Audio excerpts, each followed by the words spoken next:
Et donc j'ai quelques collègues de conservatoire qui se moquaient beaucoup de moi parce qu'ils disaient l'accordéon ça fait toujours pada pada pada di da da di da da ra.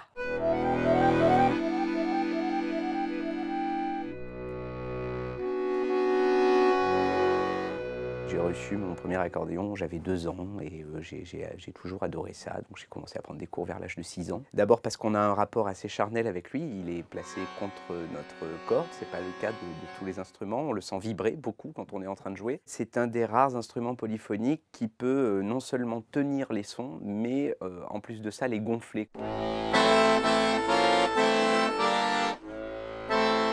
L'accordéon, c'est un instrument à vent, déjà. Pour chaque touche, il correspond une soupape. Donc, vous voyez, par exemple, si j'appuie sur une touche, une soupape se lève. Derrière, il y a un petit trou avec 2 lames métalliques. Et il se trouve que si j'actionne mon soufflet pour aspirer de l'air, ça va mettre en vibration une de ces lames métalliques et c'est elle qui produit le son, exactement comme dans un harmonica, en fait. Voilà. Et ensuite, plus je vais tirer sur le soufflet, plus ça va jouer fort.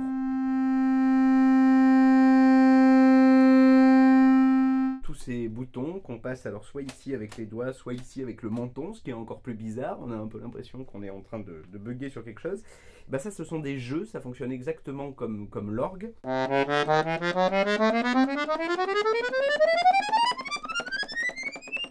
La note la plus grave que j'ai ici en main gauche, c'est un Mi, ici.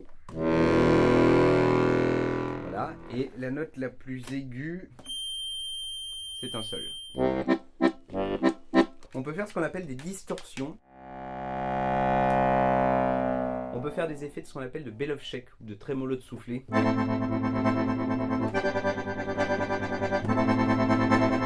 On croit souvent que c'est un instrument français. Tout le monde est absolument convaincu que l'accordéon, c'est l'instrument français par excellence, parce que c'est le symbole de Paris, etc. C'est absolument pas vrai. Il a été inventé par un Autrichien en 1829. Il est fabriqué depuis toujours en Italie. C'est les Russes qui ont inventé l'accordéon classique et qui ont développé énormément sa facture.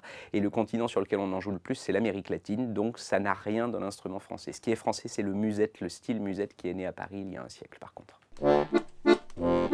Alors, déjà pour balayer tous les styles, bon, aujourd'hui l'accordéon il est à la fois implanté bien sûr en musique populaire et folklorique, ça depuis très longtemps. Pour recentrer sur la musique classique, grosso modo on peut jouer assez facilement, et je trouve que c'est extrêmement convaincant, des transcriptions de musique baroque. Et puis ensuite, eh ben, on a quand même un répertoire contemporain qui existe maintenant pour l'accordéon, mais qui est souvent là, pour le coup, assez peu connu du public. Donc vous voyez, tout est un peu possible, on peut aller de la transcription jusqu'à la création. Si j'avais à choisir, je dirais sans doute Flambée montalbanaise, qui est une valse de Gus Wieser et que j'aime particulièrement.